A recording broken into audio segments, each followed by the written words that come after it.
dengan bangga mempersembahkan serial Sandiwara Radio Misteri Mak Rompang, Misteri Mak Rompang, Misteri Mak Rompang.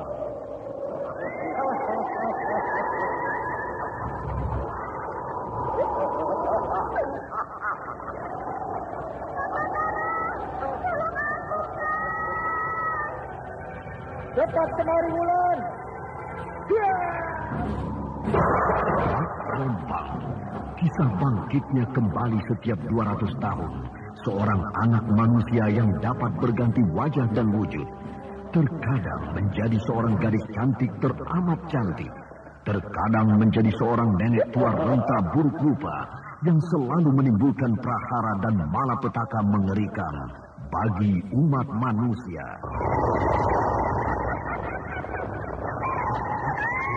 Bahaya, itu dalam bahaya. Sina, cepat pindah ke tempat ini. Tunggu Kamila, aku mau menutup warung dulu. Jangan pikirkan warungmu, pikirkan nyawamu. Menjauh, tuk-tukan sudah menjauh. Aku pintu berapa panas. Tuk-tukan ada di mana, Wina? Tuk-tukan ada di jalan bagus. Ini cepat. Ini keluar dari desa.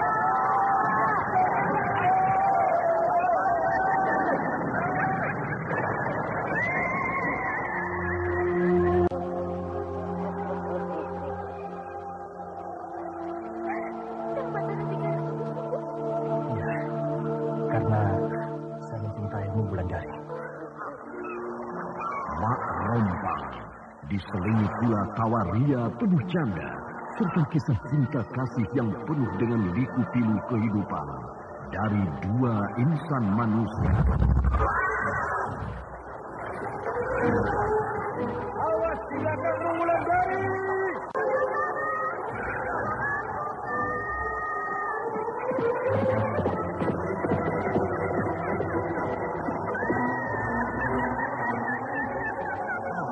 Celaka, Wulandari dibawa lari Mak Rompang. Dia. Didukung artis-artis terkenal Ferry Fadli, Ivone Rose, Hana Sambayo, dan sederet bintang-bintang terkenal lainnya.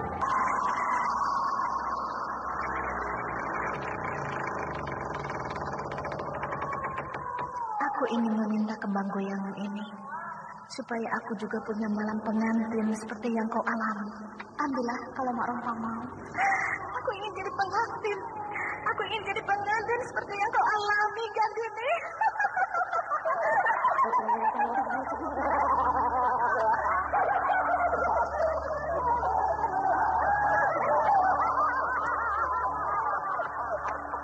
Ikutilah episode ke-8. Acun Kembang Goyang. Acun Kembang Goyang. Acun Kembang Goyang. Acun Kembang Goyang. Naskah buah karya Asmadi Syafar. Seri yang ke-13 ini didukung oleh Ferry Fadli sebagai Batara, Elias sebagai Kiwista, Naryo sebagai Kisabrang, Ana Sambayon sebagai Mak Rompang, Margaret sebagai Andita, Lili Nur Indasari sebagai Gandini, Nanang sebagai Jatuh, Dedi sebagai Bapak Punto. Anda sekarang masih mendengarkan Sandiwara Radio di channel Memori 80. Dan pembawa cerita Neni Sumardi. Teknik dan montase Indra Mahendra dengan sutradara Denny Denhas. Pada kisah yang lalu diceritakan, Batara sampai di desa Lubuk Pentilin. Sesampai di desa itu, dia mencoba untuk menghadapi Kisabrang. Namun sayang, Batara tidak menduga kalau pengaruh Kisabrang di desa itu sudah sangat kuat. Sehingga dalam sekejap Batara bisa ditangkap dan dimasukkan ke dalam penjara oleh laki-laki tua itu. Ketika hukuman gantung akan dilaksanakan, Batara dapat dibebaskan oleh Aki Patok yang berbentuk seekor harimau putih. Bahkan Batara juga dibantu oleh Andita, anak Kira Bumi. Jadi apa kerjamu semalam, Ulung? Hah? Sehingga bajingan besar itu bisa lepas. Saya berjaga semalaman, Kisabrang. Berjaga di mana? Hah? Di dekat penjara, Kisabrang. Lalu, kenapa dia bisa lari? Hah? Kenapa? Saya tidak melihat dia lari, Kisabrang. Lalu kau juga tidak melihat 7 orang pengawal pingsan diajar Batara? Tidak, Ki. Lalu sekarang bagaimana? Hah? Bagaimana? Apa yang harus kita bilang pada penduduk yang telah berkumpul di alun-alun? Mereka kan akan menyaksikan seorang pengkhianat kerajaan dihukum gantung. Kau pasti pergi lagi bermain judi ya? Hah? Dasar tidak tahu diri kamu. Apa yang kamu banggakan padaku, ha? Hah? Mana kehebatanmu sebagai seorang jagoan kebun kelapa? Mana? Dasar penjudi. Kerjamu hanya berjudi saja. Maaf, Ki Sabrang. Sebagai gantinya, kau akan aku hukum cambuk sebanyak 100 kali. Ampun, Ki Sabrang. Tadi malam saya bukan pergi berjudi, tapi saya tertidur. Aku tidak peduli. Kau tetap akan menerima hukuman cambuk 100 kali. Ada apa, Wista? Hah? Ada apa, Wista? Maaf, Ki Sabrang. Penduduk desa sudah tidak sabar menanti pelaksanaan hukuman gantung terhadap Batara. Lalu apa yang harus kita lakukan? Seret bajingan ini ke alun-alun. Lalu cambuk dia 100 kali. Karena dia yang membuat Batara lari dari penjara. Baik, Ki Sabrang. Ampun, Ki Sabrang. Saya benar-benar mohon ampun atas kesalahan saya ini. Seret dia! Siapa kau? Kau belum kenal aku? Belum? Bagus. Hari ini kita berkenalan. Siapa kau? Perlu kau mengetahui namaku? Perlu. Supaya aku tahu namamu dalam bentuk muda dan namamu dalam bentuk tua. Rupanya tahu juga kau siapa aku. Aku bukan orang dunia yang bisa kau bohongi. Aku makhluk dari dunia lain.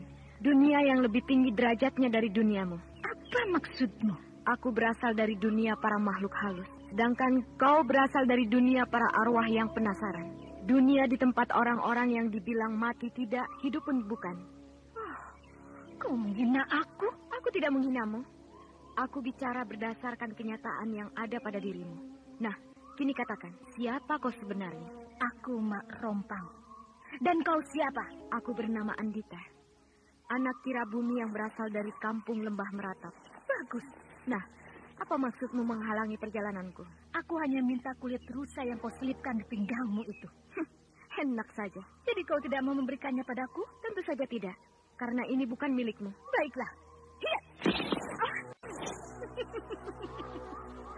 Kau lihat, karena benda ini juga bukan milikmu, maka dengan mudah bisa aku ambil. Kembalikan padaku. Ambillah kalau kau bisa. Di tengah hutan yang sepi, di siang hari yang sunyi, Andita siap bertarung dengan Mak Rompang. Mereka saling berhadapan. Keduanya sama-sama waspada. Ketika Andita meletakkan dua jari tangannya di depan dada, maka seketika sinar putih melesat menyambar ke arah kulit rusa yang berada di tangan Mak Rompang. Namun sebelum sinar putih itu sampai, tiba-tiba sebuah sinar biru menghantam sinar putih. Maka gagallah serangan Andita. Namun anak Tirabumi itu belum mau menyerah. Cepat dia melepaskan pukulan dengan tangan kirinya. Pukulan yang berupa sinar biru kembali menghantam dada Mak Rompang, sehingga wanita itu terhentak ke belakang. Mak Rompang bangkit. Dia memandang tajam pada Andita. Dari matanya memancar sinar merah bagaikan api. Api itu menyambar tubuh Andita, sehingga tubuh indah yang dibalut dengan sutra putih itu cepat menghindar. Namun api ciptaan Mak Rompang sudah membakar ujung bajunya.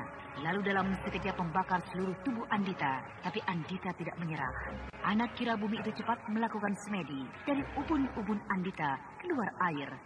Makin lama air itu makin deras sebagai hujan, sehingga memadamkan api yang membakar pakaiannya. Dan dalam sekejap, api pun padam. Namun Andita tidak bisa melakukan serangan lagi. Karena setiap dia bergerak, pakaian yang compang-camping membuka bagian-bagian tubuhnya yang seharusnya tidak boleh dilihat oleh siapapun. Mak Rompang tersenyum puas melihat kejadian itu. Sementara Andita tampak kerepotan menutupi tubuhnya yang tersingkap. Pulanglah dulu untuk mengganti pakaianmu. Baru kau temui aku lagi. Sampai bertemu lagi makhluk halus yang baik budi. Aku dikalahkannya dengan cara seperti ini. Aku harus bilang pada Rama Rabumi. Karena kulit rusa itu sudah hilang dari tanganku. Sampai lagi aku di desa Gombak ini. Tapi aku harus tetap melewati desa ini. Karena tempat lain sudah banyak mata-mata Singasari. Gandini. Lagi-lagi aku harus lewat di muka rumah kakek dan nenek Gandini. Dan apakah aku harus mampir? Kang Batara! Hai. Oh, Gandini sudah melihat aku. Kang Batara, apakah akan menginap di rumah kakek dan nenekku ini? Maafkan ini, aku harus meneruskan perjalanan. Aku tidak bisa memenuhi permintaanmu. Jadi, Kang Batara menolak lagi tawaranku ini? Terpaksa, karena aku harus meneruskan perjalananku. Baiklah. Bagaimana kabar Lubuk Mentilin? Keadaannya betul-betul sudah lain. Ki Sabrang menjadi raja kecil di sana. Sehingga apa kata Ki Sabrang, maka tidak ada yang berani menentangnya. Penduduk hidup dalam ketakutan. Kurang ajar. Kenapa Kang Batara tidak membunuh Ki Sabrang itu? Aku sudah mencobanya, Gandini. Tapi sayang, Ki Sabrang sudah terlampau kuat kekuasaannya. Sehingga aku tertangkap.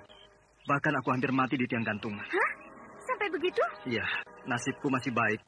Sehingga aku bisa lari sebelum menjalani hukum gantung di alun-alun desa. Oh, kalau bayiku telah lahir nanti, aku akan membuat perhitungan dengan Ki Sabrang. Kisanak, mampir dulu. Siapa lagi yang memanggilku? Kisanak mau kemana? Mau pulang?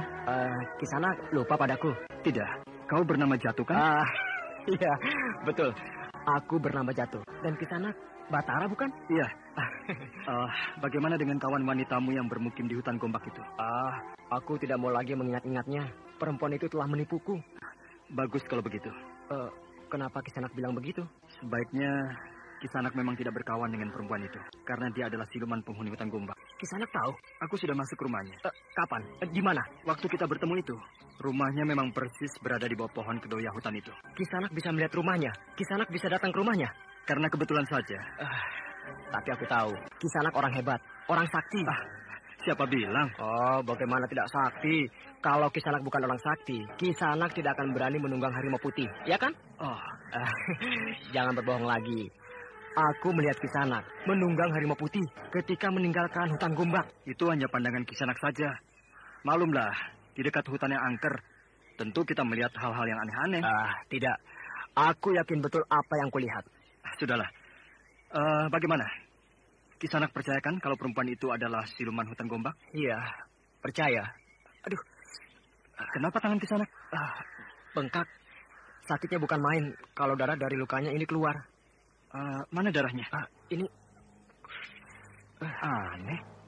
Darah Kisanak berwarna ungu. Ini terkena ujung kembang goyang. Kembang goyang? Kembang goyang untuk hiasan sanggul pengantin? Iya. Kembang goyang itu milik perempuan yang tinggal di hutan Gombak. Berarti Kisanak terkena racun kembang goyang. Apakah ada obatnya? Aku belum tahu. Tapi cobalah cari tabib yang pintar untuk mengobati luka Kisanak ini. Luka Kisanak ini bukan luka biasa, tapi luka karena perbuatan perempuan siluman. Oh, begitu. Oh ya, di mana aku bisa menemukan tabib yang pintar? Entahlah. Dulu memang ada, tapi beliau sudah meninggal setengah abad yang lalu. Tapi cobalah cari muridnya yang bernama Nyi Sepi. Pergilah ke Padepokan Telaga Sore. Di sana padepokan beliau. Padepokan Telaga Sore? Di mana itu? Kalau Kisanak berjalan ke arah Gunung Raya, maka di lembah gunung itu ada sebuah hutan yang sangat lebat. Di dalam hutan itu ada sebuah telaga yang bernama Telaga Sore. Terima kasih. Aku akan ke sana untuk menemui Nyi Sepi. Sudah selesai sawahmu di Pacul, Jatuh? Sedikit lagi, Pak. Karena tanganku ini masih belum sembuh. Kau rajin. Sakit-sakit masih mau memacul di sawah. Sedangkan Punto, kerjanya setiap hari hanya melamun. Bahkan dia kini tidak mau makan dan minum. Betul. Sehingga ibunya jadi bingung. Pasti dia sedang memikirkan gadis yang bernama Rusmi itu, Pak. Iya. Rusmi sudah menjanjikan untuk membawa Punto ke rumahnya. Punto akan diperkenalkan kepada kedua orang tuanya. Bahkan Rusmi sudah berjanji akan bersedia jadi istri Punto. Tapi sampai sekarang tidak pernah muncul-muncul lagi. Kasihan Punto.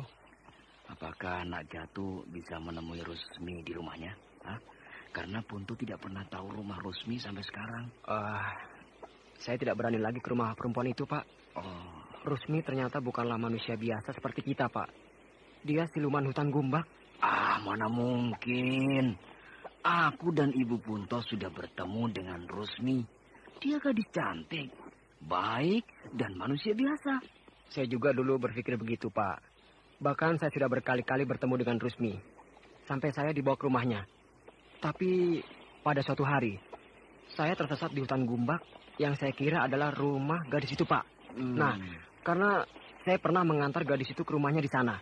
Di hutan Gombak itu, Pak. Lalu? Nah, tiba-tiba, Pak, ketika saya sampai di sana, saya tidak menemukan rumah gadis itu. Yang ada hanya hutan-hutan lebat. Setelah 1 hari saya di dalam hutan, tiba-tiba datang seorang pemuda. Pemuda itu menunjukkan saya jalan pulang. Karena saya sudah tidak tahu jalan pulang ke rumah, Pak. Nah, apakah kejadian-kejadian seperti itu hal yang biasa, Pak? Bukankah hal semacam itu terjadi bila kita bertemu dengan gedemit atau siluman penunggutan Gumbak? Apa betul gadis yang membawamu ke hutan itu Rusmi? Betul, Pak. Gadis itu adalah gadis yang selalu menemui Punto di tengah malam. Dari dulu sebenarnya aku dan istriku tidak percaya kalau gadis itu manusia biasa. Tapi kenapa akhir-akhir ini kami berdua jadi percaya juga ya, Kialan?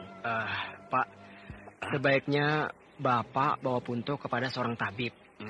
Karena Punto pasti sudah terkena sihir siluman penunggutan Gumbak, Pak. Iya, anakku pasti sudah terkena pengaruh siluman cantik itu. Lihat, Wulan. Pemuda itu sedang berputar-putar mengelilingi hutan di atas telaga sore ini. Dia sedang berusaha masuk ke padepokan kita. Apakah orang itu sedang tersesat, Nyi Guru? Rasanya bukan. Pasti ada orang yang menyuruhnya datang kemari. Kalau begitu, kita tinggal menunggu dia menabrak pagar gaib yang kita pasang. Sehingga dia akan melayang jatuh ke dalam hutan. Rasanya pemuda itu tidak bermaksud jahat pada kita, Wulan. Tapi kita biarkan saja dulu. Apa yang akan dilakukannya, Nyi Guru? Kita tidak usah membuka pagar gaib yang kita pasang. Rupanya kau sangat hati-hati sekarang, Wulan. Bukankah Nyi Guru yang mengajarkan begitu pada saya? Bagus. Waspada setiap saat sangat perlu buat kita. Karena setiap saat kita bisa berhadapan dengan Mak Rompang.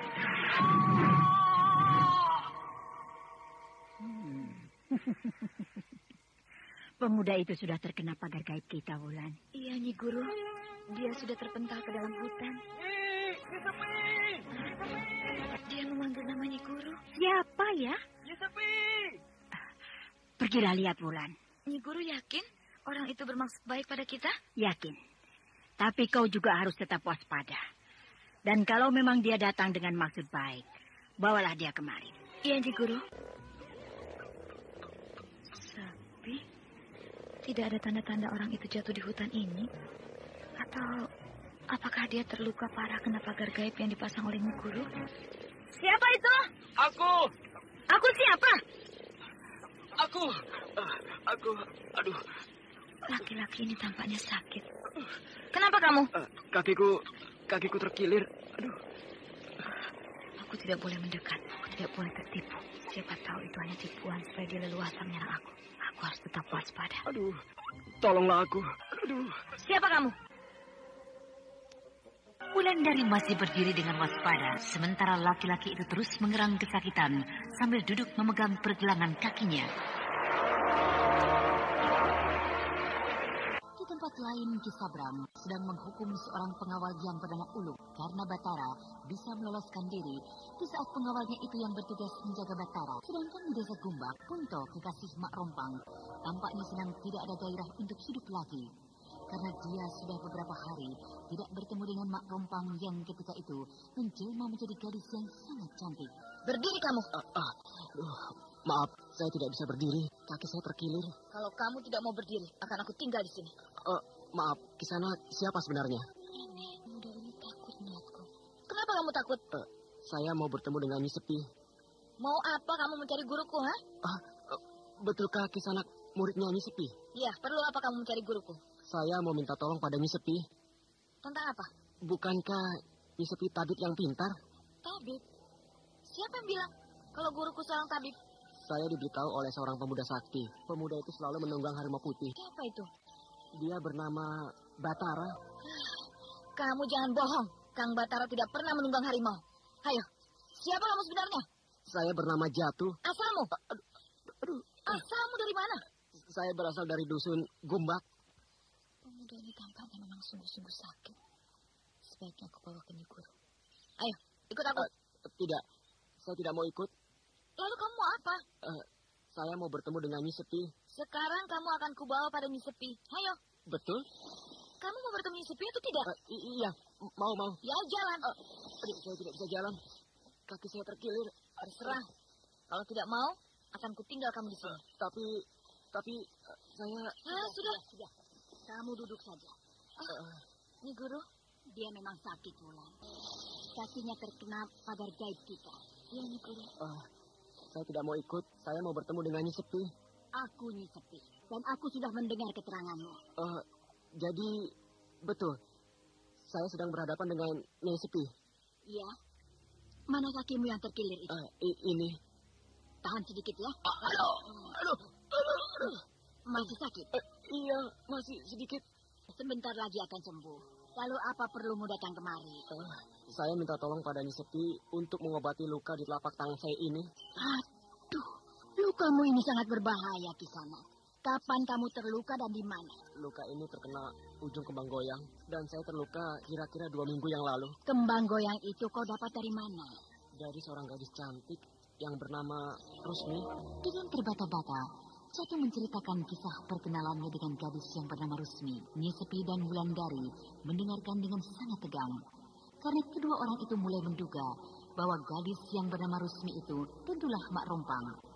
Apalagi setelah Jatuh menceritakan bahwa gadis itu sedang jatuh cinta pada temannya yang bernama Kunto. Karena menurut perkiraan Nyi Sepi, kebangkitan Mak Rompang kali ini tidak akan banyak. Anda sekarang masih mendengarkan Sandiwara Radio di channel Memori 80. Dalam keadaan genit-genitnya. Baiklah, ceritamu sudah aku dengar. Kini mari ikut aku. Maaf, saya tidak mau. Saya hanya mau bertemu dengan Nyi Sepi. Rupanya dari tadi kamu tidak percaya kalau aku Nyi Sepi, ha? Sudah, pergi cari Nyi Sepi yang lain. Tunggu. Apa lagi? Saya yakin kalau nenek adalah Nyi Sepi. Sekarang aku ingin bertanya padamu. Apa yang membuatmu tidak percaya padaku dan pada muridku ini? Maaf Nyi, saya ragu. Karena ketika bertemu dengan gadis yang bernama Rusmi itu juga seperti ini. Maksudmu? Ketika pertama saya bertemu dengan murid Nyi Sepi ini, saya teringat pada siluman penghuni hutan Gumbak itu. Karena murid Nyi Sepi ini sama cantiknya dengan siluman itu. Jadi kau anggap muridku ini siluman juga ya? Iya Nyi, tadi saya berpikir begitu. Sudahlah, sekarang aku akan mengobati lukamu itu. Tapi dengan satu syarat, kau bersedia memenuhi syarat yang aku ajukan padamu? Bersedia Nyi, asal luka di telapak tanganku ini bisa sembuh. Baiklah, telapak tanganmu akan aku potong. Hah? Racun kembang goyang itu sudah menjalar ke seluruh telapak tanganmu. Kalau kau biarkan, maka satu tanganmu harus dipotong. Lalu bagaimana nasib saya ini, Nyi Sepi? Nasibmu sudah jelas. Kau akan hidup tanpa mempunyai telapak tangan kanan. Lalu siapa yang mau lagi padaku nanti? Terserah padamu. Kalau kau biarkan saja, maka bisa-bisa nyawamu yang melayang. Rasanya mengerikan sekali, Nyi Sepi. Saya harus hidup tanpa telapak tangan kanan. Nah, pulanglah. Aku tidak bisa mengobatimu. Iya, saya akan pulang. Saya tidak berani kalau telapak tangan saya harus dipotong. Kau tahu penyebar racun di tangan pemuda tadi, Wulandari? Tidak, Nyi Guru. Darah yang keluar dari luka di telapak tangannya berwarna ungu. Sama seperti lukaku ini dulu. Sehingga aku terpaksa memotong tangan kiriku. Jadi luka di tangan pemuda itu adalah luka yang disebarkan oleh Mak Rompang? Iya. Tapi pemuda itu terluka oleh kembang goyang yang diberikan seorang perempuan bernama Rusmi. Kalau soal nama, Mak Rompang bisa saja mengaku bernama Rusmi. Tapi syukurlah, kebangkitan Mak Rompang kali ini tidak begitu membawa korban. Karena siluman itu sedang jatuh cinta. Sehingga yang dia incar hanya pemuda-pemuda yang dianggapnya pas untuk jadi suaminya. Lalu bagaimana nasib pemuda tadi, Nyi Guru? Dia akan mati kalau tidak cepat tertolong. Lukanya itu sangat berbahaya. Sudahlah, tidak usah kau pikirkan nasib orang yang tidak mau ditolong. Lebih baik kita berpikir bagaimana memperdalam ilmu kita untuk menghadapi Mak Rompang di masa-masa mendatang. Ya, Nyi Guru. Kini pergilah temui Batara di puncak Gunung Raya. Sebelum kekasihmu itu pergi berkelana lagi. Nyi Guru yakin kalau Kang Batara kembali lagi ke puncak Gunung Raya? Kalau Batara bertemu dengan pemuda itu di desa Gumbak, pasti dia naik ke Gunung Raya. Bukankah desa itu tidak jauh dari jalan setapak ke arah puncak Gunung Raya? Tapi, baiklah. Tapi apakah aku... Persoalanmu dengan Batara hanya persoalan salah paham. Aku yakin kalau gadis yang bernama Andita itu hanyalah kawan biasa oleh Batara. Tapi... Wulandari, kau harus ingat kekasihmu itu adalah pemuda gagah tiada tandingan. Tentu setiap gadis mau berteman dengan dia. Nah, kau harus selalu dekat dengan Batara supaya dia tidak berpaling pada yang lain. Tapi, Nyi Guru... Ingat pula, yang paling penting, kalau kau bertemu dengan Batara, Tanyakan tentang kulit rusa itu. Kitab yang kita cari petunjuknya ada pada kulit rusa itu. Baiklah, Nyi Guru. Nah, lupakanlah persoalan gadis yang bernama Andita itu. Karena ketika Batara datang kemari, aku melihat penyesalan pada wajahnya. Iya, Nyi Guru. Ternyata kau sudah mencoba berhadapan dengan Marompang itu, bukan? Dan hanya dalam sekejap kau bisa dilumpuhkan. Aku belum kalah menghadapinya, Rama. Aku masih bisa mengalahkannya bila punya kesempatan bertemu lagi dengan dia. Kau sudah kalah, anak, karena kulit rusa yang berada di tanganmu sudah bisa direbutnya. Iya, kulit rusa itu sudah bisa direbutnya. Dan aku berniat untuk merebutnya kembali. Tidak usah. Tidak akan bisa kau merebut kulit rusa itu. Karena pasti sudah dimusnahkan oleh perempuan licik itu. Atau dia bahkan sudah menemukan kitab berdasarkan petunjuk tulisan di atas kulit rusa itu. Aku mohon pada Rama, agar aku tetap diberikan izin untuk mencari Mak Rompang. Aku ingin merebut kulit rusa itu kembali, sambil membalas kekalahanku padanya. Ya, kalau memang begitu tekadmu, pergilah. Tapi, kalau terjadi apa-apa, cepat kembali kemari. Karena Mak Rompang tidak sendirian. Dia selalu dibayangi oleh Nyai Dusila. Iya, Rama.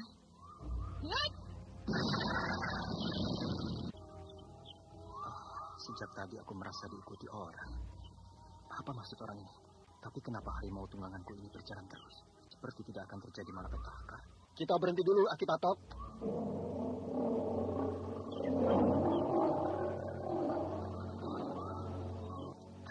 Harimau ini tidak tampak gelisah. Malah dia duduk di rumput sambil menjilat-jilat kukunya. Tapi aku tidak boleh lengah. Siapa tahu orang-orang Kisabrang mengikutiku. Bayangan orang melesat di balik batu itu. Siapa? Aneh. Aki Patok tetap diam. Biasanya harimau ini gelisah kalau ada bahaya. Kang Batara? Kau Andita? Kang Batara terkejut? Iya, karena kau datang tanpa memberi tanda padaku.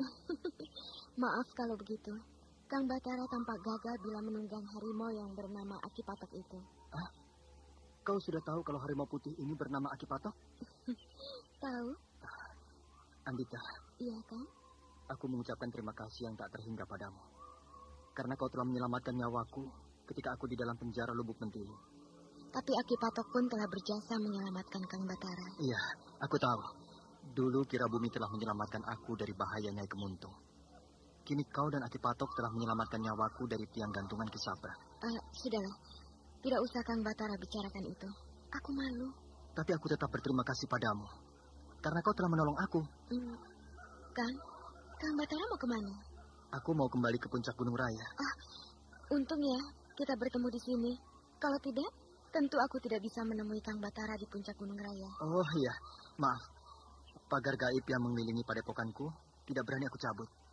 Karena pagar gaib itu ditanam oleh almarhum Ki Guru. Iya, aku mengerti. Aku tidak akan menuntut Kang Batara mencabut pagar itu. Bahkan justru pagar gaib itu adalah untuk keselamatan Kang Batara sendiri. Iya, Kang? Iya. Aku senang karena kau memakluminya. Aku menemui Kang Batara di sini untuk menyampaikan sebuah berita. Berita apa? Berita baik atau berita buruk? Berita buruk. Kulit rusa yang berada di tanganku sudah jatuh ke tangan Mak Rompang. Oh, celaka. Maaf sekali. Maaf sekali lagi. Aku tidak tahu harus berbuat apa. Nah, sebelum aku mencari Mak Rompang untuk merebut kulit rusa itu, aku sudah berniat untuk memberitahukan pada Kang Batara, supaya Kang Batara berhati-hati. Terima kasih, Andita. Terima kasih. Nah, aku pergi. Kau mau kemana? Mencari Mak Rompang. Salam buat Aki Patok yang sedang asik tidur di atas rumput itu. Iya, celaka. Kulit rusa itu kini berada pada Mak Rompang. Perempuan itu akan semakin berbahaya saja. Perempuan siluman itu pasti naik ke puncak Gunung Sumbing untuk mencari kitab itu. Aku akan susul ke sana. Aku akan berjaga-jaga di sana. Aki Patok, kita tidak jadi ke puncak Gunung Raya. Kita harus ke puncak Gunung Sumbing untuk menjaga kitab yang ditulis oleh Ki Pandai Urai. Kenapa kali ini aku menunggu Rusmi dengan rasa takut ya? Biasanya aku menunggu dia dengan perasaan yang bahagia. Nah, itu dia. Jantungku makin berdebar. Menunggu aku, Kang Jatuh? Iya, aneh. Tiba-tiba saja dia sudah berdiri di hadapanku. Kang Jatuh mau apa? Mau minta tolong mengobati lukaku ini. Mana?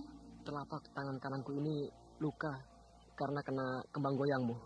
Kan dari dulu aku bilang bahwa itu hanya perasaan Kang Jatuh saja. Iya, kok tiba-tiba tanganku ini sembuh? Aku mau pergi. Rusmi berjalan seperti melayang di atas tanah. Perempuan itu betul-betul siluman penghuni hutan Gombak.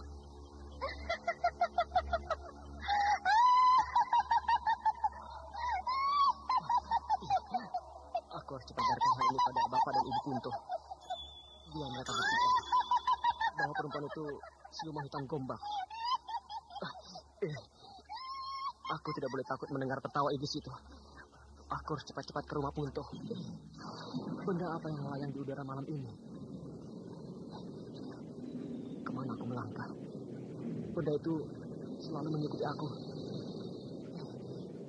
Benda itu tinggi dan putih, persis setinggi aku. Berhenti! Muka perempuan ini tua berkeriput, sedangkan hidungnya bengkok bagaikan paruh burung kakak tua. Sekali lagi kau teruskan niatmu, maka kau akan aku rusak. Siapa kau? Aku orang tua Rusmi. Jatuh masih terkejut menghadapi perempuan tua yang bentuknya sangat menyeramkan itu. Jatuh tidak tahu, itulah jelmaan Mak Rompang dalam bentuk tua yang sangat ganas tabiatnya. Di tempat lain, Batara bertemu dengan Andita. Andita mengabarkan pada Batara bahwa kulit rusa yang pernah berada di tangan Andita kini sudah jatuh ke tangan Mak Rompang.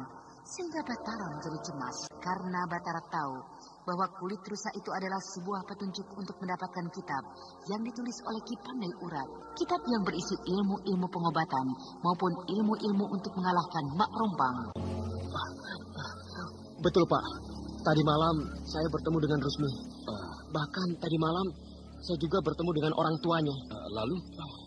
Dia mengancam akan membunuh saya bila saya berani melaporkan kepada Bapak bahwa dia itu adalah siluman hutan Gombak. Itulah sebabnya, Pak. Saya datang pagi-pagi begini. Karena tadi malam saya tidak berani keluar rumah. Celaka. Punto, di mana, Pak? Sampai pagi ini dia belum pulang. Ibunya sudah pergi ke rumah Sana Famili untuk mencari Punto. Apakah perempuan itu tidak bilang mau kemana dia bersama anakku? Tidak, Pak.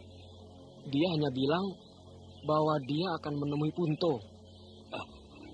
Bagaimana kalau kita ke hutan Gombak? Saya tidak berani, Pak. Saya takut. Saya takut bertemu dengan orang tua Rusmi. Wajah orang tua Rusmi itu sangat menakutkan, Pak. Kau jangan takut. Kita akan pergi ke sana bersama penduduk yang lain.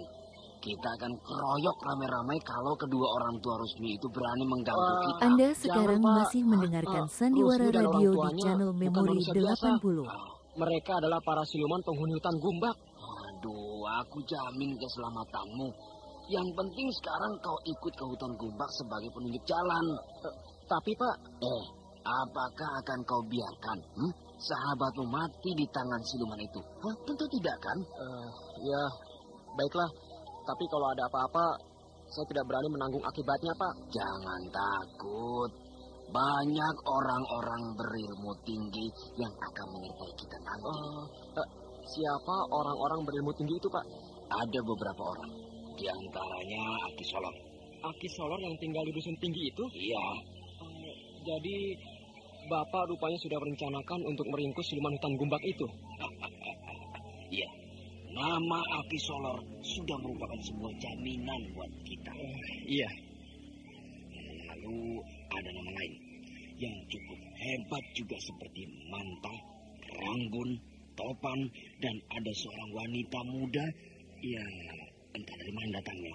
Dia juga ingin ikut masuk ke hutan Gombak. Wah, jangan-jangan kawan siluman hutan Gombak itu, Pak. Aku yakin bukan. Apa perempuan itu, Pak? Namanya Andita. Andita? Ya, kalau melihat gerak-geriknya, perempuan itu bukan penakut. Tapi sayang, kalau dia jadi korban keganasan siluman hutan Gombak. Kenapa begitu, Pak? Ya, perempuan itu cantik sekali. Bahkan mungkin lebih cantik dari Rusmi, siluman hutan Gombak itu. Kenapa akhir-akhir ini aku selalu bertemu dengan gadis-gadis cantik ya? Ayo ke alun-alun. Mungkin orang-orang sudah menanti kita di sana. Jatuh. Lalu kita kemana lagi? Kita harus menyeberangi sungai itu, Pak. Ayo menyeberang. Ayo nyebrang. Ayo. Biar Aki Solor di depan. Iya.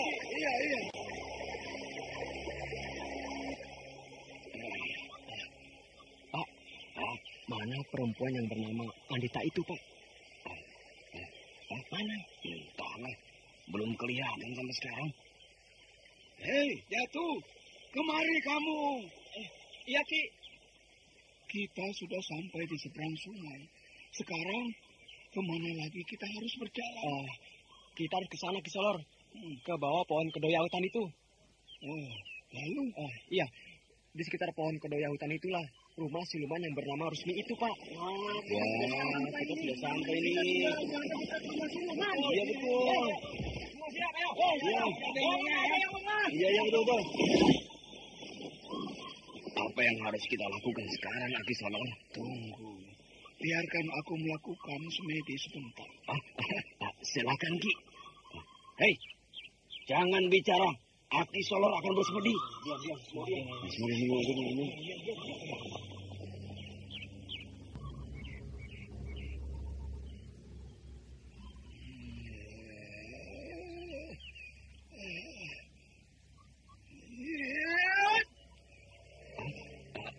Bagaimana, Ki Solor?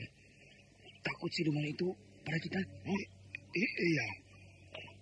Aku sudah mengusir mereka dari pohon kedoya hutan itu. Jadi di sana sarang mereka, Ki Solor? Iya, di sana. Berapa banyak mereka, Ki? Satu keluarga. Betul kan, Jatuh? Mereka satu keluarga. Lalu bagaimana nasib anak saya, Ki Solor? Anakmu si Punto tidak mereka bawa kemari. Jadi di mana dia, Ki Solor? Pasti sudah berada di rumahmu. Betul itu, Ki Solor? Kalau kau tidak percaya, tanyakan pada yang lain. Tanyakan pada si Manta, Ranggung, atau si Topan. Bukan begitu, kisah anak yang lain. Iya, Ki Solor. Iya, betul. Nah, betul kan kataku?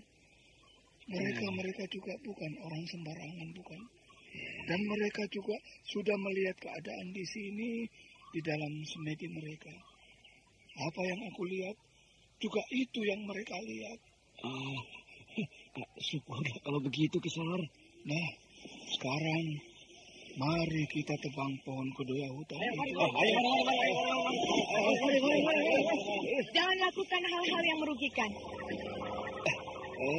Siapa kamu? Ki Solor, dia salah satu orang yang menawarkan diri untuk menghadapi siluman hutan Gombak ini. Anak ingusan ini mau ikut urusan orang tua. Pak, ini gadis yang Bapak bilang kepadaku itu? Iya. Cantiknya. Ayo, tebang. Ayo. Kalau Kisanak semua mau selamat, jangan coba-coba menebang pohon kedoya hutan ini. Kamu tahu apa tentang para makhluk halus, kan? Kamu tahu apa tentang dunia siluman? Pengetahuan saya tentang dunia atas angin sana, memang saya belum seberapa. Kalau dibandingkan dengan Kisanak semua. Kamu berasal dari mana? Dan gurumu itu siapa? Masih baru lahir kemarin sore. Sudah mengajari aku. Saya berasal dari... Sudah, diam kamu. Ayo, tebang pohon kedoya hutan itu. Ayo kita tebang. Ayo, tebang. Kenapa kalian ragu-ragu? Kalau terjadi apa-apa, aku yang tanggung. Kalau penebangan diteruskan, saya tidak akan ikut campur. Ayo, tebang.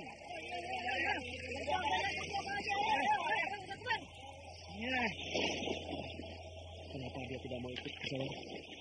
Itu contoh manusia yang sombong. Baru belajar sedikit saja, sudah menggurui yang tua-tua. Lebih baik dia di rumah, cari suami. Aku pun bersedia jadi suami. Iya ya, gadis itu cantik sekali. Itulah. Zaman sekarang ini banyak hal-hal aneh yang kita lihat. Ada orang yang kerjanya cuma menipu orang. Contohnya apa? Ya itu. Yang tadi itu contohnya. Cantik-cantik. kerjanya cuma menipu orang. Kemana gadis tadi ya? Kok tiba-tiba hilang dia?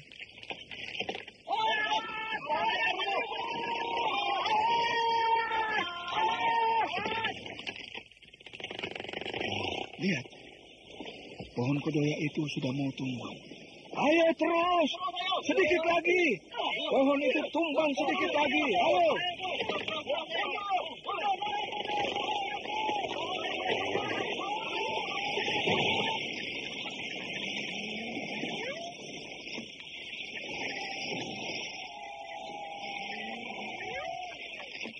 Bagaimana Kisanak? Pohonnya sudah tumbang. Ya sudah, mari kita pulang. Kita sudah memusnahkan istana Dedemit itu. Jadi anakku Punto tidak apa-apa, Ki. Anakmu ada di rumah. Jangan khawatir. Ayo pulang semua. Ayo. Punto belum pulang. Tadi kata Kisolor, Punto pasti ada di rumah. Buktinya mana? Saya sudah keliling ke famili kita. Tapi Punto tidak ada. Sudah. Jangan menangis. Aku akan temui lagi Aki Solor. Apa? Bagaimana? Bagaimana? Aki Solor. Kebetulan Aki datang. Jadi anak kalian belum pulang. Tolonglah kami, Ki. Belum pulang ya? Apakah anak kami selamat, Ki? Pasti selamat. Para Dedemit itu tidak akan mungkin lagi berani pada kita. Karena kita sudah menghancurkan rumah mereka. Jadi apa yang harus saya lakukan sekarang, Ki? Kita kembali ke hutan itu. Kembali ke sana? Iya, pasti mereka bawa ke sana sebagai tumbal. Aduh, anakku akan dijadikan tumbal, Ki. Iya, tapi mereka tidak akan berani menyakiti anak kalian. Karena dia pasti takut pada pembalasanku. Kang, bagaimana nasib anak kita, Kang? Kamu jangan bingung. Aku dan Aki Solor akan berusaha membawa Punto kembali pulang ke rumah ini. Aki, sore hutan ini bertambah angker. Kalau berhadapan dengan Dedemit seperti ini, jangan tanggung-tanggung. Walau malam sekalipun harus kita jalani. Iya, aneh. Perasaanku aneh. Hutan ini bertambah angker rasanya. Kita tinggal sedikit lagi. Ki, lihat Ki. Ayo, maju terus. Jangan takut. Tapi Ki. Itu Ki. Lihat Ki. Pohon kedoya hutan itu. Lihat. Pohon itu sudah berdiri lagi. Iya, pohon itu kembali berdiri Ki. Seperti tidak pernah ditebang. Pohon ini angker betul. Dia bisa tegak lagi. Padahal tadi siang sudah habis ditebang oleh penduduk. Lalu anak saya bagaimana Ki Solor? Jangan takut. Akan aku cari anakmu di hutan ini. Percuma. Kau lagi anak ingusan? Kisanak dari mana? Kalian berdua mencari Punto kan? Iya. Dia tidak ada di sini. Di mana? Di mana anak itu sekarang? Dia berada di rumah Nirasa, di ujung dusun Gombak. Jangan dengar ocehan gadis ingusan ini. Ki Solor, aku peringatkan. Jangan menganggap remeh penghuni hutan ini. Karena Aki sedang diincarnya. Jangan-jangan kaulah siluman hutan ini. Karena kau selalu muncul tiba-tiba. Sejak tadi pagi Aki Solor selalu menuduhku yang bukan-bukan. Padahal aku bicara sesungguhnya. Bahkan ketika pohon kedoya ini akan ditebang, aku sudah memberi peringatan pada Aki. Tapi Aki Solor tetap menyuruh orang menebangnya. Nah, kini Aki sudah melihat kenyataannya, bahwa pohon ini kembali berdiri, seperti tidak pernah ditebang. Ranting dan daun pohon ini sudah tertancap lagi pada tempatnya semula. Kau seolah-olah menggurui aku, anak muda. Terserah Aki, mau bilang apa. Tapi yang penting, apa yang Aki Solor cari tidak ada di sini. Rupa-rupanya kau memang siluman. Aku sudah melihat tanda-tandamu. Terserah Aki Solor mau bilang apa. Yang jelas, aku tidak bermaksud jahat pada kalian. kita sedang berhadapan dengan siluman. Bahkan mungkin siluman ini salah satu penghuni hutan Humbang. Lebih baik kita pulang saja, Ki. Tidak. Kita harus beri pelajaran pada dia sebelum dia lebih kurang ajar pada kita. Apa yang kalian rundingkan, Aki Solor? Aku akan mengusirmu, siluman busuk. Tanpa diusir pun aku akan pergi, Aki Solor. Jangan lari kamu. Simpanlah tenaga Aki untuk menghadapi pemilik pohon kedoya hutan ini. Nanti. Nyewit!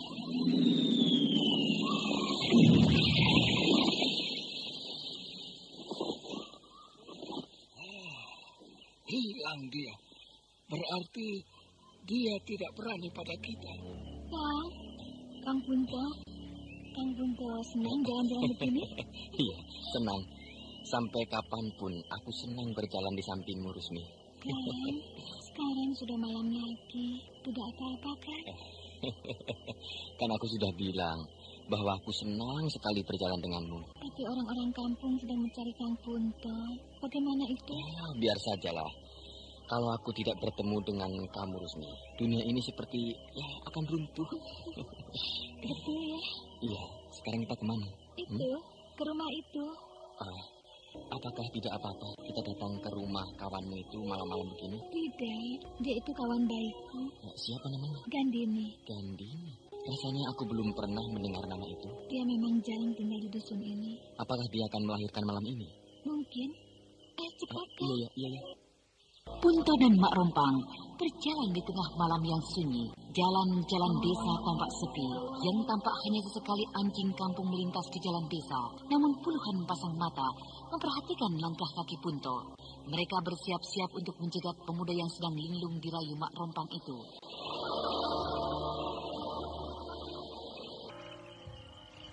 Nah, kita sudah sampai. Ini rumahnya? Iya. Mari kita lewat di sini. Lewat mana? Di sini. Kok lewat dinding rumah? Bukan dinding, tapi ini jalan dari belakang rumah. Kok aneh? Tadi aku melihat bahwa dinding rumah ini sampai di sini. Tapi kenapa tiba-tiba berubah menjadi pintu rumah? Ayo, kenapa berdiri di situ? Kemana? Masuk ke dalam rumah ini. Semua menyebar. Ayo.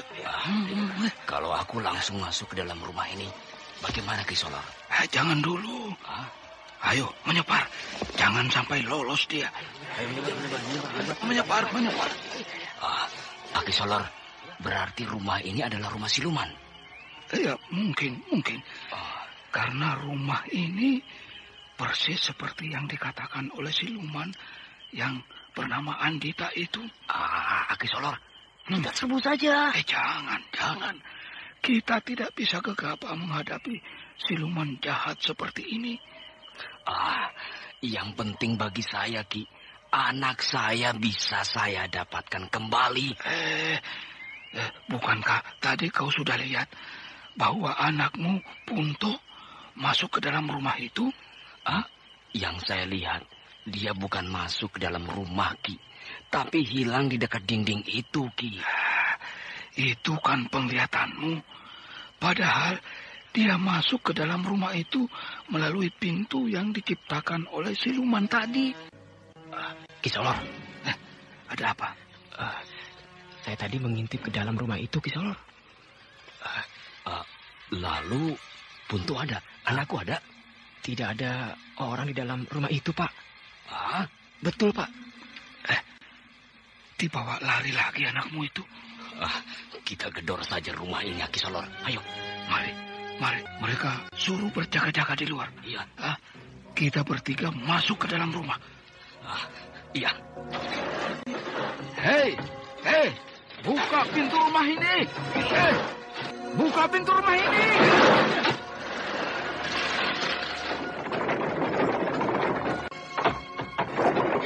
Ada apa? Siapa kamu? Justru aku yang bertanya. Siapa kalian?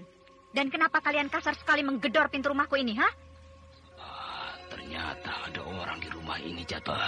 Entahlah, tadi aku intip rumah ini terlihat sepi. Hei, apa kalian bisu? Tidak menjawab pertanyaanku? Kami adalah orang-orang dusun Gumbak ini. Sedangkan ini Aki Solor, salah seorang tetua dusun yang kami hormati. Aku bernama Gandini, cucu Aki dan Nini Saguna, istri Raden Wangsadirja, menantu Panglima Perang Kerajaan Darmasraya. Nah, kalian mau apa menggedor pintu rumahku dengan kasar, ha?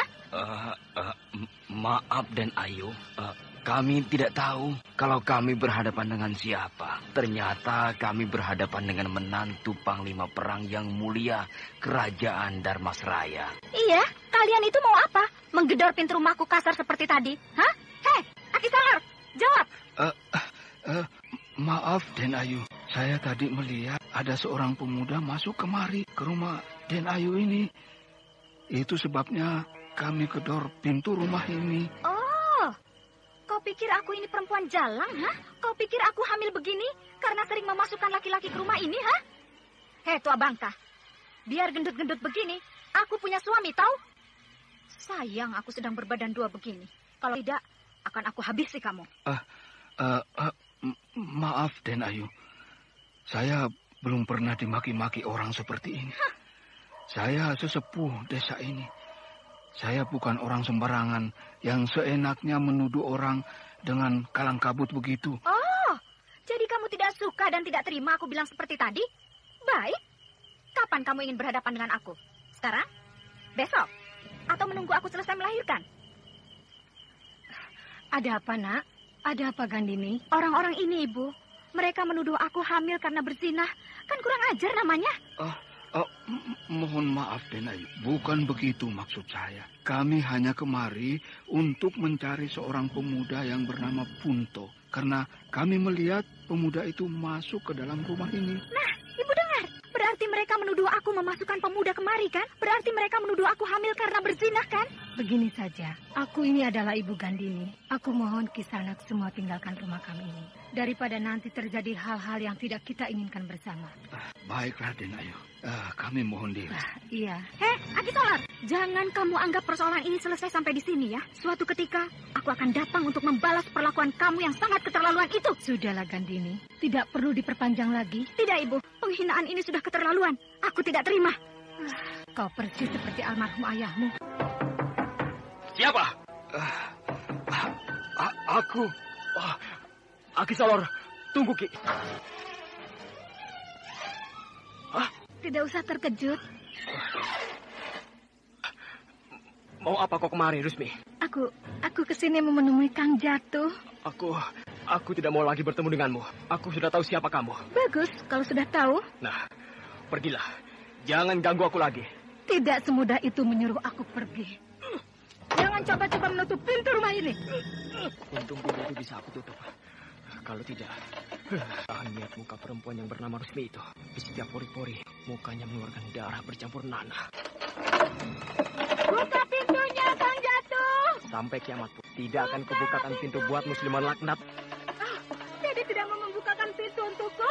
Gusti, perempuan ini tenaganya kuat sekali. Pintu ini bisa pecah didorongnya. Kini kau harus bersiap mati, Kang Jatuh. Akan aku hajar dia dengan golokku ini. Golokku terpotong dua. Rupanya kau akan membunuhku juga. Bagus, keluarkanlah seluruh senjata yang kau punyai di rumah ini dan seranglah aku. Tombak ini pasti bisa menembus jantungnya. Iya. Tombak ini pun patah menjadi 3 bagian. Masih ada senjata yang lain untuk membunuhku, ha? Kenapa tiba-tiba kuku jari tangan perempuan ini menjadi panjang? Apa yang kau lihat, ha? Kau melihat kuku-kuku ini? Sekali dia tancapkan kuku-kuku itu ke dalam tubuhku, maka habislah riwayatku ini. Sedangkan perempuan ini tidak mempan diserang dengan senjata apapun juga. Iya! Aduh! Perutku belah, terkena kuku telunjuknya. Aduh! Kuku itu tajam sekali. Kenapa kau lukai aku? Apa salahku? Salahmu karena kau sudah mengacau kehidupanku. Pergilah. Aku berjanji tidak akan mengacaukan kehidupanmu lagi. Tidak. Kau harus mati malam ini di tanganku. Tampaknya perempuan ini tidak main-main. Tapi aku tidak mau mati di tangannya. Aku harus lari. Aku harus bisa sampai ke rumah Ki Solor. Kau jangan coba-coba melarikan diri dari hadapanku. Pintu itu terbuka lebar. Nah, ini kesempatanku untuk lari. Iya. Jangan lari kamu. Iya. Aku tidak peduli. Aku harus selamat. Aku harus bisa sampai di rumah Ki Solor. Rumah Ki Solor masih jauh. Perempuan itu tidak kelihatan. Mungkin dia kehilangan jejakku. Tapi aku harus terus. Iya, aku tidak boleh berhenti. Iya, ini rumah Ki Solor. Iya. Selamatlah aku. Aki Solor, buka pintu Ki. Aki Solor, buka pintu Ki.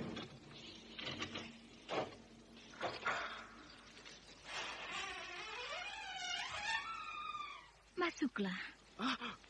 Kau? Ya, aku. Kenapa aku berada di rumahku lagi? Kau tidak lari kemana-mana. Kau hanya berlari berkeliling halaman rumah ini. Tolong! Aki Solor!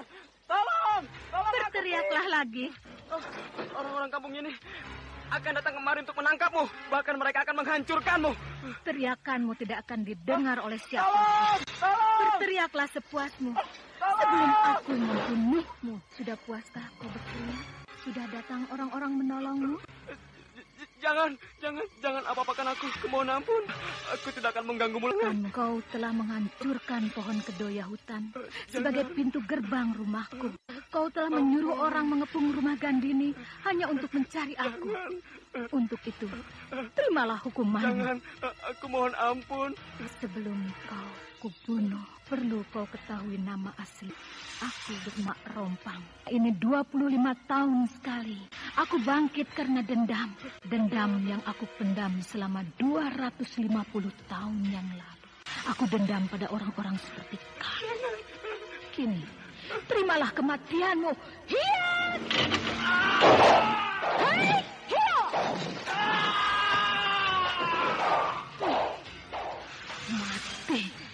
Mati kamu. Putus kepalamu.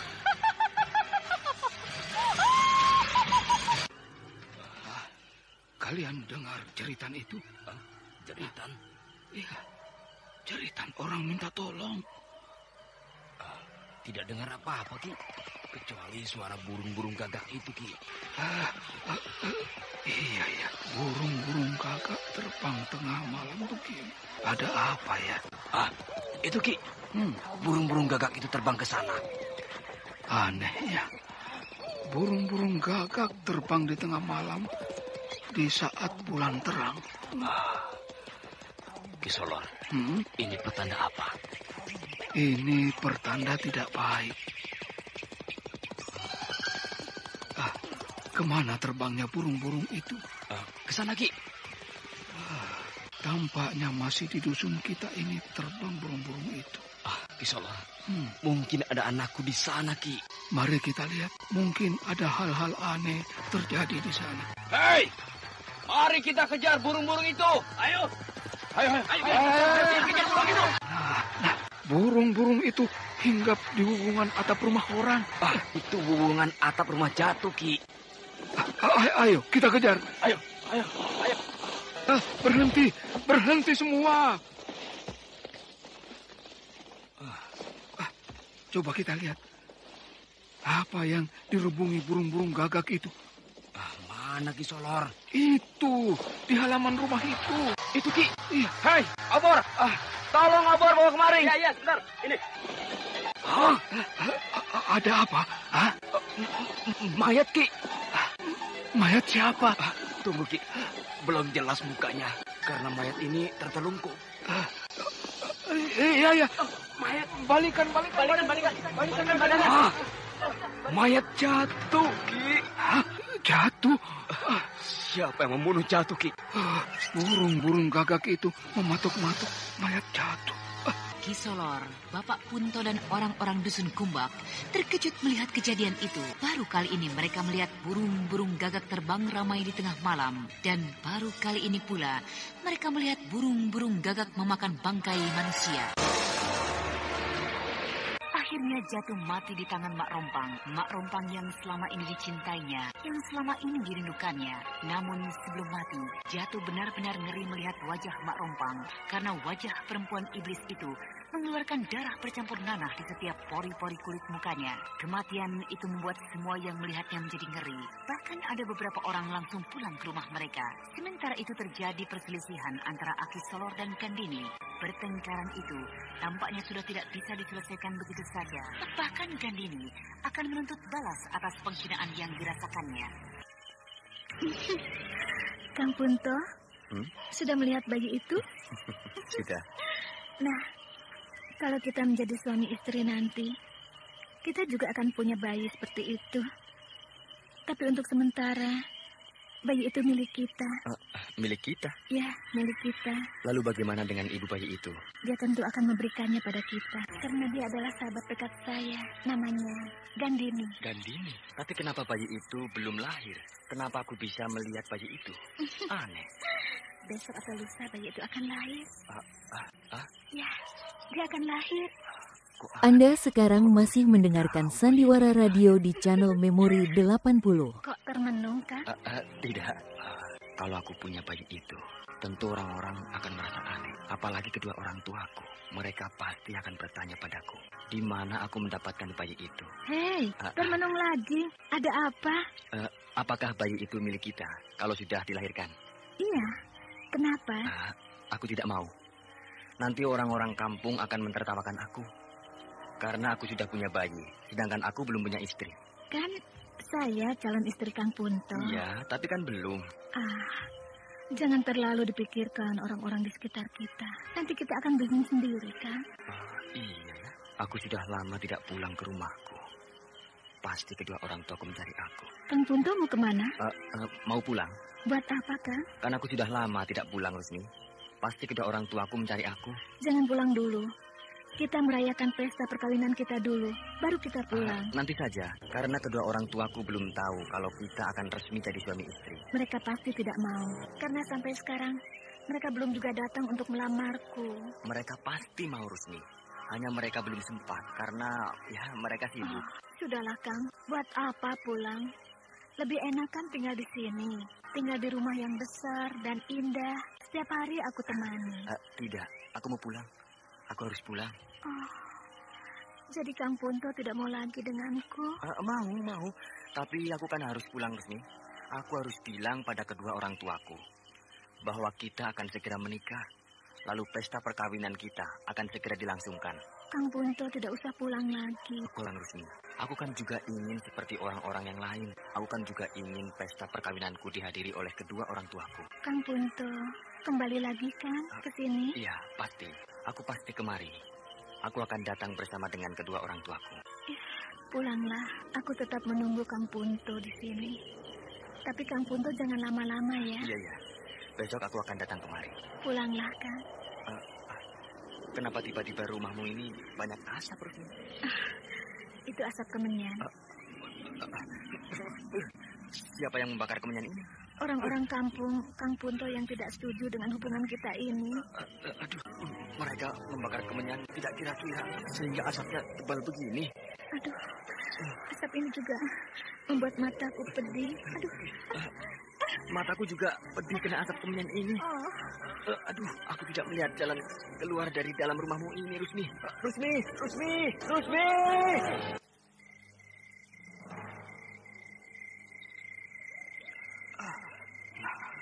Kau lihat, ada bayangan orang keluar dari balik pohon kedoya hutan itu.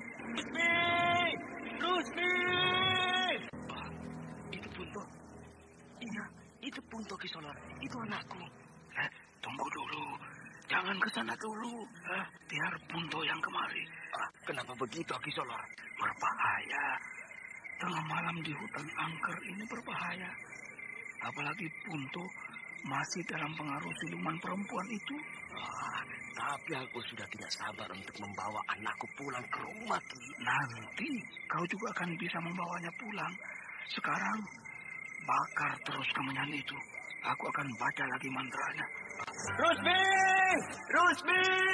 Mana jalan pulang ke rumahku? Aku tidak melihat apa-apa. Mana jalan pulang, Rusmi? Aduh, asap kemenyan ini membuat mataku pedih. Hentikan! Hentikan asap ini!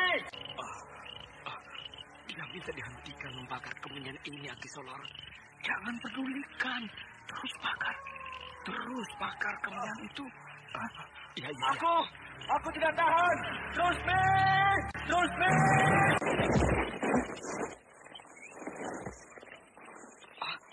Puntu jatuh, Ki Solor. Perkelahian aku dengan siluman itu sudah berakhir. Mari kita angkat anakmu. Lalu kita bawa pulang. Iya, Ki. Bagaimana, Punto? Sudah 1 minggu ini, dia tidak mau bicara. Tidak mau bicara. Tadi pagi aku mendengar dia bicara, Bu. Itu dia bicara sendiri. Dia bicara seolah-olah ada orang di depannya. Bahkan kalau bicara, selalu yang disebut-sebut nama Rusmi. Apakah Punto sakit? Cobalah, Kang. Tanyakan lagi pada Aki Solor. Bagaimana anak kita itu? Aku baru pulang dari rumah Aki Solor. Nah, apa kata Aki Solor tentang Punto, Kang? Dia hanya bilang keadaan ini biasa. Sebulan lagi baru Punto sehat kembali. Jadi sebulan lagi Punto baru bisa melupakan perempuan siluman itu. Kalau tidak bisa, bagaimana, Kang? Bisa. Apa kamu kira Ki Solor itu orang biasa seperti kita? Kalau tidak karena kehebatannya, belum tentu Punto bisa ditemukan di hutan kumbak itu. Iya, aku tahu. Aku cemas. Kalau anak kita tidak akan bisa sembuh. Bisa. Aduh, percayalah pada Ki Solor. Apa kabar, Kisanak? Siapa kau? Kisanak lupa padaku? Tunggu. Rasanya aku pernah melihat Kisanak. Tapi di mana ya? Aku lupa. Aku Andita. Aku yang diusir oleh Aki Solor.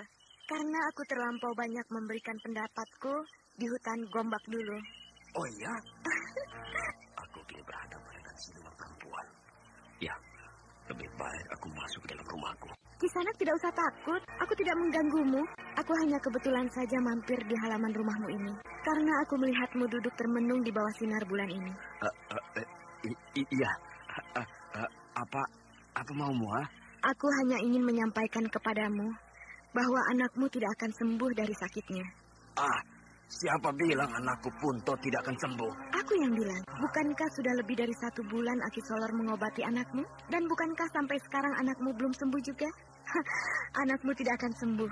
Percayalah, karena sukma anakmu telah diambil oleh penghuni hutan Gombak itu. Sehingga yang kau miliki hanya tubuh kasar anakmu saja. Iya juga ya. Jadi betul kan? Apa yang aku katakan dulu. Jangan sembarangan menghadapi siluman hutan Gombak itu. Aki Solor tidak akan mampu menghadapinya. Bahkan tidak lama lagi, Aki Solor akan menjadi sasaran siluman itu. Nah, Kisanak, aku permisi. Karena aku pun sudah tidak bisa menolong anakmu lagi. Sudah terlambat. Apa betul kata-kata siluman cantik tadi? Jadi, bagaimana, Ki? Kapan kau bertemu dengan siluman itu? Tadi malam, Ki. Ketika aku duduk di halaman rumah. Kau dibohongi oleh dia. Lain kali, jangan suka duduk tengah malam di halaman rumah. Apalagi di saat bulan sedang purnama. Kau akan melihat segala macam siluman dan peri. Karena pada saat bulan purnama itulah, mereka turun ke bumi ini. Mereka mandi cahaya bulan. Itu kesukaan para peri dan siluman. Ya, Ki. Sudah, pulanglah. Jangan dengarkan segala macam ocehan orang. Apalagi ocehan makhluk-makhluk siluman seperti yang kau temui itu. Iya, Ki. Bu, siapa Kisanak? Saya bernama Andita. Apa perlu Kisanak datang malam-malam begini? Saya mendengar bahwa anak ibu akan melahirkan, bukan? Dari mana Kisanak tahu? Saya mendengar kesibukan ibu di rumah ini. Jadi, apa maksudmu? Saya dengar anak ibu dalam kesulitan, bukan? Iya, sejak kemarin anakku akan melahirkan. Tapi sampai sekarang dia belum bisa juga melahirkan bayinya. Boleh saya menolong anak ibu? Boleh, kalau kau tidak keberatan. Kau? Iya. Mau apa kau datang kemari? Aku mau menolongmu. Kau sudah kenal dengan dia, Gandini? Sudah. Bahkan aku sudah sempat berkelahi dengan perempuan ini. Ibu jangan cemas. Aku datang kemari sesuai janjiku. Apa janjimu datang kemari? Aku ingin menolongmu supaya kau bisa melahirkan. Tidak usah. Percayalah, aku tidak akan mengingkari janjiku. Tidak usah. Kalau begitu, kau tidak percaya pada kebaikan hatiku? Aku tidak mau ditolong oleh musuhku. Baiklah, aku permisi. Tapi percayalah, kalau kau tidak aku tolong, maka kau akan mati dalam melahirkan anak pertamamu ini. Tunggu dulu Kisanak. Kisanak jangan terburu-buru pergi. Kami memang butuh pertolonganmu. Kami sudah mencari ke seluruh dusun ini, bahkan ke dusun sebelah. Tapi tidak satu pun yang mau menolong anakku ini. Sehingga aku pun menjadi heran. Kenapa harus heran? Ibu tidak akan heran kalau ibu tahu penyebabnya. Apa penyebabnya Kisanak? Aku tidak akan menyebutnya, karena aku tidak dibolehkan menolong anak ibu ini. Bagaimana Gandini? Kau bersediakan ditolong oleh dia? Aku lebih baik mati daripada ditolong oleh musuhku. Anak ibu keras hati. Dia memilih mati daripada hidup. Permisi. Kau pikir baik-baiklah Gandini. Kalau kau mati, siapa yang akan merawat anakmu kelak? Belum Raden Wangsa mau mengurusi anakmu itu. Kalau dia memang suka padamu, pada anakmu, pasti dia datang kemari melihatmu. Tapi sampai hari ini, dia tidak pernah datang. Itu pertanda bahwa dia sudah tidak suka lagi padamu. Apalagi terhadap anakmu. Aku juga ingin hidup, Ibu. Siapa yang ingin mati? Tadi kau bilang ingin mati, daripada ditolong oleh gadis itu. Gadis tadi pernah bertarung denganku, Ibu. Dan aku dikalahkannya. Buat apa aku menerima pertolongannya? Gandini, kita mengalah untuk menang. Kalau dia menolongmu hari ini, lain waktu tentu kau bisa. Anda sekarang masih mendengarkan Sandiwara Radio di channel Memori 80. Berkawan dengan orang seperti dia. Aduh, perutku. Susah kalau begitu. Sedangkan sakitmu bertambah hebat. Namun tidak ada satu orang pun yang mau datang menolongmu. Biarlah, panggilkan perempuan tadi, Bu. Kemana ibu harus memanggilnya, Gandini? Ibu tidak tahu di mana rumahnya. Sedangkan hari tengah malam begini. Aku masih ada di rumah ini, Gandini. Kau? Masuklah, Nak. Terima kasih. Tolonglah, kalau kau mau menolongku. Baik, tapi aku mengajukan satu syarat padamu. Sebelum aku menolong. Apa syarat itu? Kau harus berikan kulit rusa itu padaku. Baru aku menolongmu. Bajingan. Sudah aku duga kau akan mengajukan syarat itu. Terserahmu. Kalau tidak, aku terpaksa harus mematikanmu. Katanya itu silau. Yang penting bukan kulit rusa itu, tapi tulisan yang ada di atasnya. Sedangkan tulisan itu sudah aku hafal. Bagaimana? Ambillah. Bagus. Ternyata kau lebih sayang nyawamu daripada kulit rusa itu. Nah, di mana benda itu kau letakkan? Di bawah bantalku ini. Nah, ini, ambillah. Terima kasih. Padahal tolong aku. Aku sudah tidak tahan lagi sakitnya. Baik.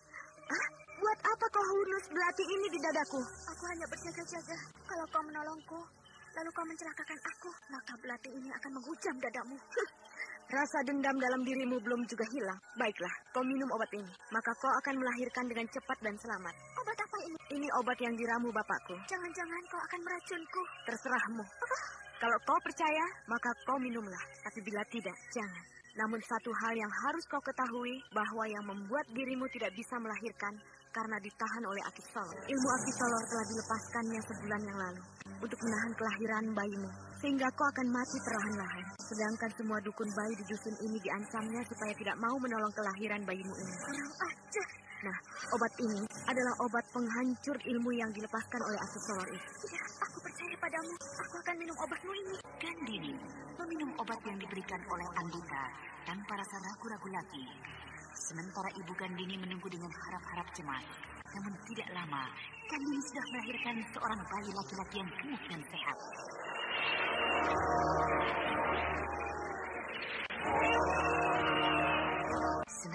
itu, Aki Salor sibuk pula mengobati Punto yang tampak sudah kehilangan semangat hidup. Bahkan sampai sekarang pun, Punto tidak mau bicara pada siapapun, kecuali dengan Rusmi yang selalu dirasakan Punto menemaninya.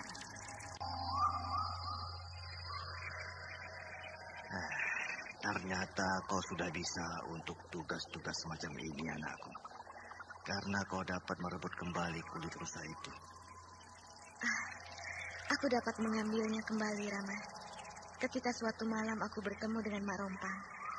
Dia pergi ke rumah Gandini, lalu memberikan kulit rusa ini pada perempuan itu. Dan yang lebih hebat lagi, Mak Rompang tidak mengetahui kalau kau mengikutinya, bukan? Iya, Rama. Karena Mak Rompang itu sedang kasmaran. Dia sedang tergila-gila dengan seorang pemuda bernama Punto. Sehingga dia tidak peduli dengan keadaan sekelilingnya. Bagus kalau kita mencari seseorang dan akan merebut sesuatu dari tangannya. Tidak usah dengan mengadakan perkelahian. Bila benda itu dapat direbut dengan mudah. Iya, Rama.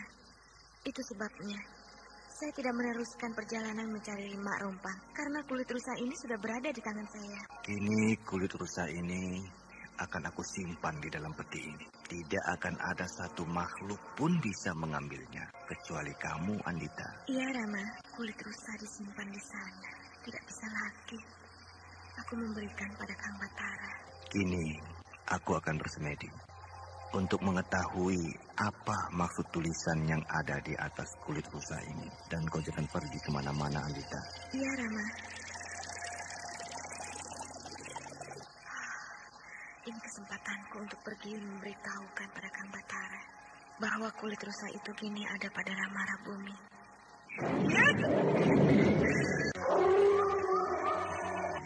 Benar.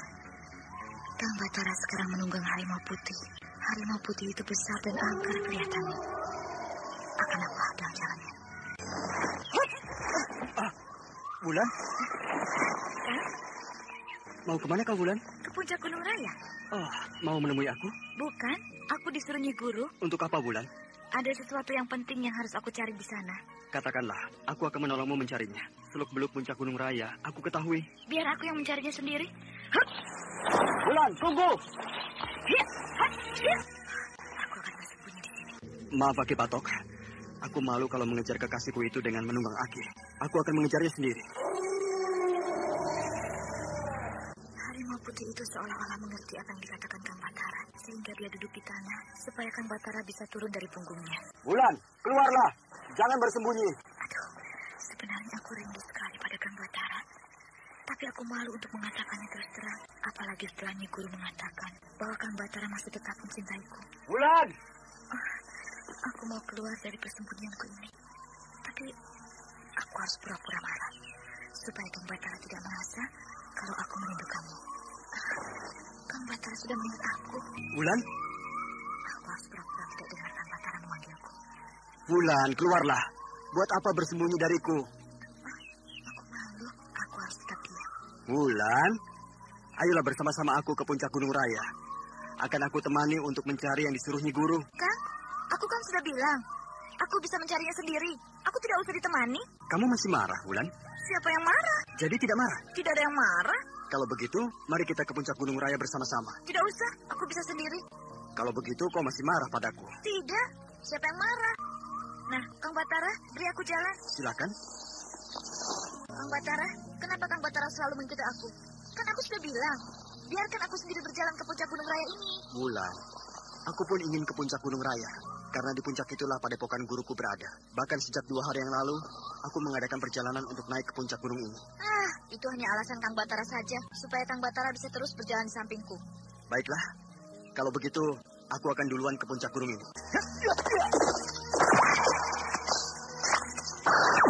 Ini kesempatanku untuk turun kembali ke kaki gunung ini.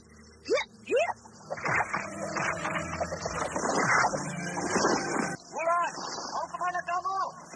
Ternyata Kang Batara memang mengikuti aku. Bulan, tunggu! Aku harus cepat lari, supaya Kang Batara tidak bisa mengejar aku. Bulan dari terus berlari ke kaki Gunung Raya.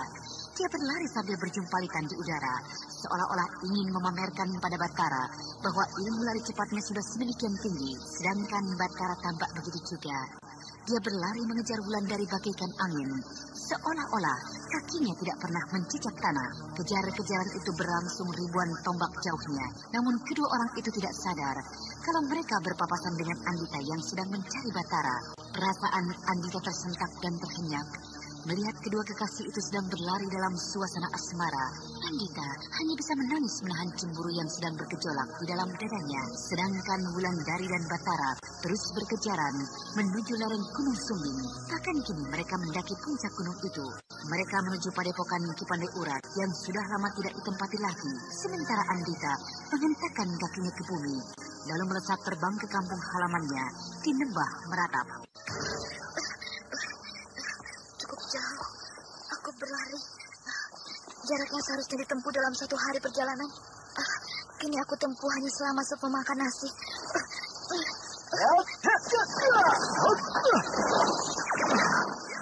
Wulandari. Iya. Kenapa kau tidak jadi naik ke puncak Gunung Raya? Karena tidak boleh oleh Kang Batara. Kapan aku bilang tidak boleh? Dengan mengawal aku terus-menerus, itu berarti bahwa aku tidak boleh meneruskan perjalanan ke sana. Yang tanpa pengawalan Kang Batara. Kau salah sangka, Wulan. Kembalilah ke sana. Carilah apa yang disuruh oleh Nyi Guru di puncak gunung itu. Sudah tidak perlu. Sudah tidak perlu? Iya. Apakah yang kau cari itu sudah ketemu? Sudah. Apa? Benda apa yang kau dapat, Wulan? Bendanya besar sekali. Besar? Mana? Ini yang berdiri di hadapanku. Aku? Iya. Kau mempermainkan aku, Wulan? Aku memang disuruh Nyi Guru mencari Kang Batara ke puncak Gunung Raya. Kenapa tidak kau bilang dari tadi? Aku hanya sedang menguji kesetiaan Kang Batara terhadapku. Untung aku kejar kau sampai ke puncak Gunung Sumbing ini. Kalau tidak, tentu... Kalau tidak, berarti Kang Batara sudah tidak setia pada janji kita dulu. Janji di puncak Bukit Perinduan. Aku tetap setia pada janji kita, Wulan. Betul? Kang Batara tetap setia pada janji kita? Betul, Wulan. Kita telah berjanji bahwa kita akan saling setia sampai nanti. Sampai umur kita dimakan zaman. Sampai usia kita tua renta. Apakah Kang Batara ingat kata-kata kita di puncak Bukit Perinduan dulu? Apakah kau lupa, Wulandari? Aku masih ingat, Kang. Tapi aku lebih suka mendengarnya bila Kang Batara yang mengucapkannya. Baiklah, Wulan. Aku akan mengucapkan janji yang pernah aku ucapkan padamu di puncak Bukit Perinduan. Iya, Kang. Aku pun akan mengulang janjiku pada Kang Batara yang pernah aku ucapkan di puncak Bukit Perinduan dulu. Wulandari, aku mencintaimu, Wulan. Aku mencintaimu seperti aku mencintai diriku sendiri. Aku berjanji, Wulan, bahwa aku tidak akan menyakiti cinta kita. Tidak akan memungkiri cinta kita. Aku berjanji, Wulan.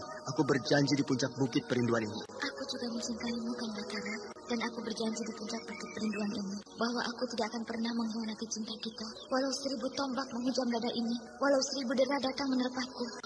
Lihat, Kang Batara. Angin seolah-olah berhenti berhembus. Burung-burung berhenti bernyanyi. Mereka mendengarkan janji kita. Janji di Bukit Perinduan. Wulan. Iya, Kang? Kau rupanya ingat ucapan janjimu di puncak Bukit Perinduan itu. Yang kau ucapkan 2 tahun yang lalu.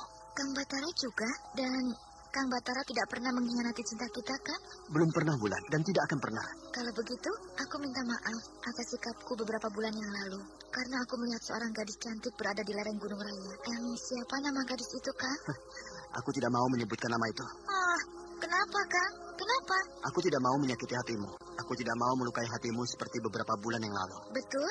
Wulan, aku rela dihunjam ribuan tombak daripada aku menyakiti hatimu. Aku juga begitu, Kang Batara. Biarlah tubuhku hancur berkeping-keping dibunuh oleh orang-orang Singasari daripada aku mengkhianati cinta kita. Lihat, Wulan. Awan mulai berarak ke arah barat.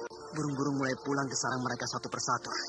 Sedangkan tupai gunung itu menuntun betinanya pulang ke sarang sambil membawa makanan di mulut mereka. Mereka berhenti, Kang? Mereka memperhatikan kita? Iya, mereka memperhatikan kita. Aku ingin seperti tupai gunung itu. Aku ingin mengikuti Kang Batara pergi kemana saja. Hanya sayang, kita masih belum diizinkan untuk melangsungkan perkawinan kita. Kita masih dituntut oleh Ki Mujur dan Nyi Guru untuk menimba ilmu sebanyak mungkin. Karena musuh utama kedua guru kita belum bisa kita hadapi. Iya, Mak Rompang memang masih belum bisa kita tandingi. Tempat ini sangat indah. Terkena sinar matahari sore seperti ini, Kang Batara. Iya, sangat indah. Apakah kau sering datang kemari, Wulan? Tidak, hanya beberapa kali dengan Nyi Guru. Kenapa begitu? Ya, tempat ini sangat berkesan bagi Nyi Guru. Karena disinilah beliau dididik dan dibesarkan oleh Ki Pandai Urat dengan segala kasih sayang dan juga dengan peraturan yang sangat ketat. Ki Pandai Urat bagi Nyi Guru adalah seorang guru dan juga sebagai seorang kakek. Karena Nyi Guru sejak kecil tidak pernah tahu lagi siapa ayah dan ibu beliau. Itu sebabnya Nyi Guru jarang kemari. Beliau tidak mau kenangan masa lalu yang begitu indah mengiris-ngiris perasaannya. Karena Ki Pandai Urat meninggal ketika Nyi Guru belum begitu dewasa. Pasti Nyi Guru dulu sering duduk di batu itu, Wulan. Kenapa begitu, Kak? Pemandangan dari atas batu itu sangat indah kalau kita layangkan pandangan kita ke bawah sana. Iya ya. Mari kita lebih dekat ke sana. Ayo. Nah, betul kan? Pemandangan dari sini sangat indah. Kak, dari sini juga indah. Kemarilah, duduk di atas batu ini. Iya. Lihat Kang Batara, di dasar lembah itu tampak sungai mengalir ke hilir. Sungai itu berkelok-kelok bagai ular yang menggeliat malas. Iya, sedangkan bias matahari sore memerah di lereng Gunung Sumbing ini. Bahkan kabut tipis itu berwarna lembayung kebiruan. Wulandari, kau bahagia kita bisa duduk berdampingan seperti ini? Bahagia? Mungkin inilah hari yang paling bahagia dalam hidupku. Aku juga, Wulan. Inilah hari yang teramat bahagia bagiku. Karena saat-saat seperti ini belum pernah aku alami. Apakah matamu silau melihat sinar matahari sore ini? Sedikit. Kalau begitu, kita menghadap ke sana. Kita membelakangi sinar matahari ini. Biar punggung kita yang menahan sinarnya. Ayo. Nah, begini. Pemandangan di sebelah sini terasa aneh ya, Kang? Semua berwarna gelap, semua berwarna kusam. Karena sinar matahari sudah tidak sampai ke dataran di bawah sana. Bahkan di bawah sana tampak gelap sekali. Seolah-olah hari sudah beranjak malam. Hanya bayangan kita yang tampak mesra, Kang? Iya, Wulan. Kang? Boleh aku sendarkan kepalaku di bahu Kang Batara? Sendarkanlah. Tidak ada yang melarangmu. Sinar matahari menembus sela-sela antara tubuhmu dan tubuhku, Wulan. Sinar itu bagai membelah batu besar itu. Apalagi aku menyandarkan kepalaku ke bahu Kang Batara. Seolah-olah sinar itu membentuk gambar sebuah kapak besar membelah batu itu. Iya, seolah-olah. Tunggu Wulan. Ada apa Kang Batara? Mungkin ini maknanya. Makna apa, Kang? Wulan, di atas kulit rusa yang hilang itu tertera tulisan yang begini bunyinya. Ketika matahari sore menyorot, cahayanya membelah dua batu. Lalu aku terbaring di sana. Dan bukankah sekarang matahari sore menyorot? Dan bayangan kita duduk tadi membentuk gambar sebuah kapak yang siap membelah batu itu. Kang Batara, kalau aku tadi tidak menyandarkan kepalaku ke bahu Kang Batara, mungkin kita tidak melihat gambar kapak yang dibentuk oleh sinar matahari sore ini. Pasti batu ini yang dimaksud tulisan itu. Wulan, ternyata untuk memecahkan arti tulisan itu harus dua orang yang sedang dalam kasih mesra. Batara dan Wulandari tampak gembira sekali karena tanpa sengaja mereka telah bisa memecahkan arti tulisan yang terdapat di atas kulit rusa yang kini disimpan oleh Cirapuni. Nah, pendengar yang berbahagia, bagaimana kelanjutan kisah ini? Untuk mengetahuinya, ikuti lanjutan kisah ini esok hari pada waktu dan gelombang yang sama.